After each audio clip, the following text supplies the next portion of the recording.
کہ عمران خان کا کسی نے انٹرویو کر لیا گیا۔ الجزیرہ کے صحافی مہدی حسن ہیں، ان کی طرف سے عمران خان کا انٹرویو کیا گیا، جیل کے اندر انٹرویو کیا گیا۔ عمران خان جیل میں تھے کہ انہوں نے یہ انٹرویو دیا اور یہ جیل سے باہر گیا، اور جیل سے باہر جانے کے بعد یہ پاکستان سے بھی باہر چلا گیا انٹرویو۔ قاضی فیصل صاحب کی طرف سے خط لکھا گیا ہے برطانوی ہائی کمشنر جین میریٹ کو، جس میں قاضی فیصل صاحب کی طرف سے وضاحت کرنے کی کوشش کی گئی ہے، جیسا کہ کہا جاتا ہے کہ عذر گناہ بدتر از گناہ۔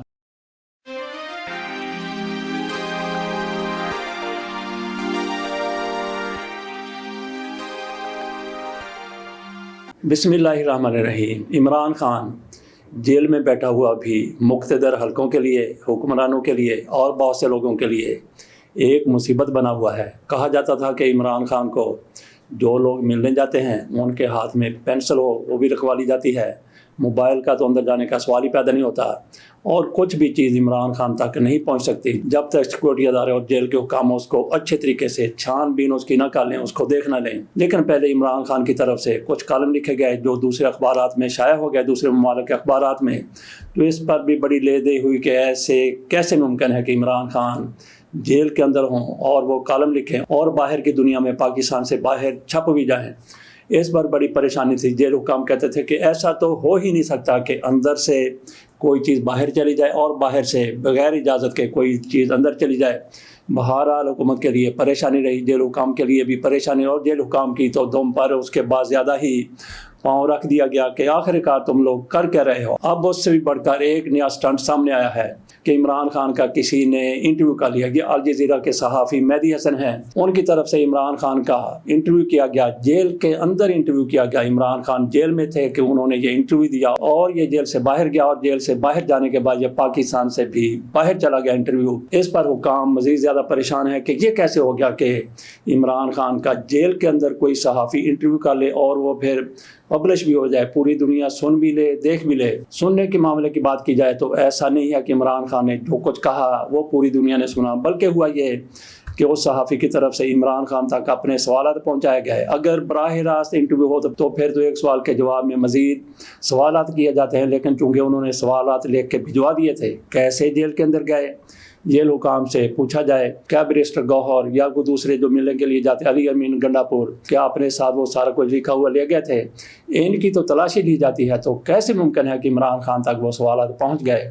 لیکن عمران خان تک وہ سوالات پہنچے، انہوں نے ان کے جوابات دیے، جس سے عمران خان کا اپنا نقطہ نظر پوری دنیا پر مزید پہنچ گیا کہ جیل میں ان کے ساتھ کیا ہو رہا ہے، ان کے ساتھ کیا سلوک کیا جا رہا ہے، اور ان کے مقدمات میں کس طرح سے فیبریکیشن کی گئی ہے۔ یہ سارا کچھ عمران خان کی طرف سے اپنے انٹرویو میں دہرا دیا گیا۔ عمران خان پہلے بھی ایسی باتیں کر چکے ہیں اس انٹرویو میں، گو کہ کوئی نئی چیز نہیں ہے، لیکن حکام کے لیے بہت بڑی چیز ہے کہ عمران خان کا جیل کے اندر انٹرویو ہو اور وہ پوری دنیا کے سامنے بھی آ جائے۔ حکام اس کو لے کر پریشان ہیں۔ قاضی فیصل صاحب کی طرف سے خط لکھا گیا ہے برطانوی ہائی کمشنر جین میریٹ کو، جس میں قاضی فیصل صاحب کی طرف سے وضاحت کرنے کی کوشش کی گئی ہے، جیسا کہ کہا جاتا ہے کہ عذر گناہ بدتر از گناہ۔ قاضی فیصل صاحب نے جو سوالات اٹھائے، جو جوابات دیے، وہ قاضی فیصل صاحب نہ دیتے تو مزید بہتر تھا۔ انہوں نے یہ خط لکھ کے اس معاملے کو تازہ کر دیا ہے۔ پہلے میں آپ کے سامنے وہ خط پیش کرتا ہوں۔ سپریم کورٹ آف پاکستان نے اسلام آباد میں برطانوی high commissioner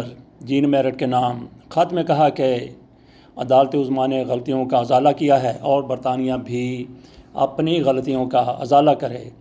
chief justice Pakistan قاضی فائز عیسیٰ کی ہدایت پر رجسٹرار سپریم کورٹ نے برطانوی ہائی کمیشن کو خط لکھا، جس میں کہا گیا ہے کہ برطانوی ہائی کمشنر نے عاصمہ جہانگیر کانفرنس میں جمہوریت اور کھلے معاشرے کی بات کی۔ خط میں کہا گیا ہے کہ سپریم کورٹ آف پاکستان نے غلطیوں کا ازالہ کیا ہے، ضرورت اس امر کی ہے کہ برطانیہ بھی اپنی غلطیوں کا ازالہ کرے۔ رجسٹرار سپریم کورٹ کے خط میں 1953 میں ایرانی حکومت کا تختہ الٹنے اور بلفور اعلامیے کے ذریعے اسرائیلی ریاست کے قیام کا تذکرہ بھی کیا گیا ہے۔ رجسٹرار سپریم کورٹ نے پاکستان میں برطانیہ کی ہائی کمشنر جین میریٹ کے نام بھجوائے گئے خط میں کہا کہ عاصمہ جہانگیر کانفرنس میں آپ کی پرجوش تقریر میں جمہوریت کی اہمیت، انتخابات اور کھلے معاشرے کی اہمیت کو اجاگر کیا گیا۔ انہوں نے کہا کہ برطانوی حکومت کی طرف سے دکھائی جانے والی دلچسپی خوش آئند ہے۔ پاکستان میں قومی اور صوبائی اسمبلیوں کی مدت پوری ہونے کے 90 دن کے اندر انتخابات کرانا ضروری تھا۔ انتخابات اس لیے بر وقت نہیں ہو سکے تھے کیونکہ صدر اور الیکشن کمیشن متفق نہیں تھے کہ انتخابات کی تاریخ کا اعلان کرنے کا اختیار کس کا ہے۔ ان کا کہنا تھا کہ سپریم کورٹ نے یہ معاملہ صرف 12 دنوں میں حل کر دیا۔ قاضی فیصل صاحب کے اماء پر لکھے گئے خط میں مزید کہا گیا ہے کہ 8 فروری 2024 کو پورے پاکستان میں عام انتخابات ہوئے۔ رجسٹرار سپریم کورٹ نے کہا کہ آئیے ہم آباد کاروں کی نسلی برتری کے دہانے سے پیچھے ہٹیں، ہم سب اٹھ کھڑے ہوں اور برابری، امن اور انسانیت کے لیے شمار کیے جائیں۔ آئیے ایماندار بنیں اور کھلے پن کے جذبے کے ساتھ ماضی کی غلطیوں کو تسلیم کریں۔ سپریم کورٹ آف پاکستان نے اپنے ماضی میں ہونے والی غلطیوں کو تسلیم کیا ہے، ان غلطیوں کا تفصیل سے ازالہ کیا ہے اور یقینی بنانے کے لیے اقدامات کیے ہیں کہ ان کا اعادہ نہ ہو سکے۔ خط میں کہا گیا ہے کہ چونکہ کنگ چارلس III کی حکومت نے کھلے معاشروں اور جمہوریت کی ضرورت پر زور دیا ہے اور آپ کے ملک کے عوام کے لیے کھلے پن اور جمہوریت کے لیے اپنی تڑپ اور نیک تمناؤں کا اظہار کرتے ہیں۔ خیال رہے کہ گزشتہ ماہ لاہور میں آسما جہانگیر کانفرنس میں برطانوی ہائی کمشنر جین میرٹ نے سپریم کورٹ کے فیصلے کا حوالہ دیے بغیر تحریک انصاف PTI کو بلے کے نشان سے محروم کرنے کو حقوق سے محروم کرنے سے تشبیہ دی تھی اور اپنے خطاب میں پاکستان میں عام انتخابات کے علاوہ قانون کی حکمرانی اور جمہوریت کی بالادستی پر بھی بات کی تھی۔ تو جی قاضی فیصل صاحب کی طرف سے یہ سارا کچھ اس خط میں کہا گیا۔ یہ ایسے ہی ہے کہ جیسے کوئی کسی کو کہتا ہے کہ تو نے ایسے کیا تو میں نے بھی ایسے کیا، تو نے ایسے کہا تو میں نے بھی ایسے کہہ دیا۔ تو قاضی فیصل صاحب نے ایک طرح کا اعتراف کر لیا ہے کہ برطانیہ کی طرف سے بلفور معاہدے میں کیا ہوا تھا، برطانیہ کی طرف سے فلاں معاملے میں کیا ہوا تھا اور 1953 میں کس طرح ایران میں مداخلت کی گئی تھی۔ یہ سارا کچھ قاضی فیصل صاحب کی طرف سے ان کو تانوں کی صورت میں بتاتے ہوئے کہا گیا کہ ہم نے بھی، آپ نے اگر ایسا سارا کچھ کیا ہے تو پھر ہم نے بھی ایسا فیصلہ کر دیا ہے۔ گویا قاضی فیصل صاحب اپنے فیصلے کا دفاع کرنے میں مکمل طور پر ناکام ہے۔ تحریک انصاف سے بلہ چھینا گیا۔ قاضی فیصل صاحب کہتے ہیں کہ الیکشن نہ کروانے والی پارٹی انتخابی نشان کی اہل نہیں رہتی۔ یہ تحریک انصاف کی پارٹی کے حوالے سے بات کر رہے ہیں۔ جس وقت یہ معاملہ قاضی فیصل صاحب کی سپریم کورٹ میں گیا تھا، 2 مرتبہ intra party election Tehreek Insaf کی طرف سے ہو چکے تھے۔ قاضی فیصل صاحب کو وہ فیصلہ بھی نظر نہیں آیا جو پشاور ہائی کورٹ کے ججوں کی طرف سے دیا گیا تھا۔ صرف الیکشن کمیشن کی طرف سے ایک اپیل آتی ہے جس پر وہ ایسا فیصلہ کر دیتے ہیں کہ تحریک انصاف بطور پارٹی انتخابات میں حصہ نہیں لے سکتی تھی۔ تحریک انصاف سے بلے کا نشان چھین لیا گیا اور پھر قاضی فیصل صاحب کی طرف سے جس طرح دعوے کیے گئے ہیں کہ ہم نے انتخابات اس طرح کروا دیے، 12 دن میں فیصلہ دے دیا، تو قاضی فیصل صاحب آپ نے کیسے ماشاءاللہ سے انتخابات کروائے ہیں کہ اب بھی نتائج پر یکسوئی نہیں ہے، کوئی نتائج ماننے کے لیے تیار نہیں ہے۔ فارم 45، فارم 47 وہ سارا کوئی تنازع سامنے آ چکا ہے۔ تو قاضی فیصل صاحب نے اس پر تو نوٹس نہیں لیا، بلے کے حوالے سے وہ میدان میں کھل کر آ گئے۔ اور اس سے پہلے بھی تحریک انصاف کے معاملے میں قاضی فیصل صاحب اپنا جانبدارانہ رویہ ظاہر کر چکے تھے اور قاضی فیصل صاحب کی طرف سے باقی بھی بہت کچھ کہا جاتا ہے۔ انہوں نے کہا کہ میں نے پاکستان میں کیسز کی براہ راست سماعت کا سلسلہ شروع کیا۔ یہ کریڈٹ لیتے ہیں قاضی فیصل صاحب۔ انہوں نے کہا کہ جو بھی قومی اہمیت کے معاملات ہوں گے وہ براہ راست ٹی وی چینل پر دکھائے جائیں گے۔ قاضی فیصل صاحب دکھا بھی رہے ہیں، گلیمرس بننے کی جستجو ہے، حسرت ہے، تو قاضی فیصل صاحب وہ کیسز دکھا رہے ہیں۔ صرف انہی کیسز کی سماعت پوری دنیا میں دکھائی جاتی ہے جن کو قاضی فیصل صاحب کہتے ہیں کہ دکھائی جانی چاہیے، اور جو قاضی فیصل صاحب کی من مرضی کے ہوتے ہیں، جیسا کہ عمران خان کے کیس کی سماعت یہ براہ راست نہیں دکھائی گئی۔ قاضی فیصل صاحب نے اپنے ہی پرنسپل سے انحراف کر لیا۔ آج پھر قاضی فیصل صاحب کی وہی کورٹ ہے، وہی عمران خان ہیں، وہی آن لائن ان کی وہاں پہ پیشی ہونی ہے۔ تو قاضی فیصل صاحب اگر اتنے ہی دلیر ہیں، جرأت مند ہیں، اپنے فیصلے کر کے ان پر قائم رہتے ہیں، آج پھر قاضی فیصل صاحب حکم دیں گے یہ سماعت بھی براہ راست دکھائی جائے گی، تو کیا قاضی فیصل صاحب ایسا کریں گے؟ مجھے نہیں لگتا کہ قاضی فیصل صاحب ایسا کریں گے، کیونکہ قاضی فیصل صاحب کے لیے تو عمران خان کی تصویر کا باہر آ جانا بھی ایک مصیبت بن گیا تھا۔ اس پر بھی نوٹس لیا گیا، اس پر بھی انکوائری کمیٹی قائم کی گئی اور شاید ایک آدھ ملازم کو پکڑا بھی گیا ہے۔ اس کا کیا بنا ابھی تک تو یہ سامنے نہیں آیا۔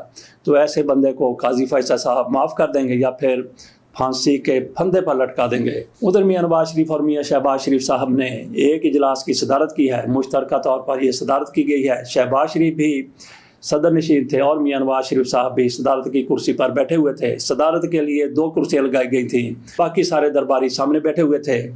تو آخر کار میاں نواز شریف کو کیا ضرورت پڑی کہ وہ قائد مسلم لیگ نون ہے. یہ مسلم لیگ نون کا اجلاس تھا، کابینہ کا اجلاس نہیں تھا.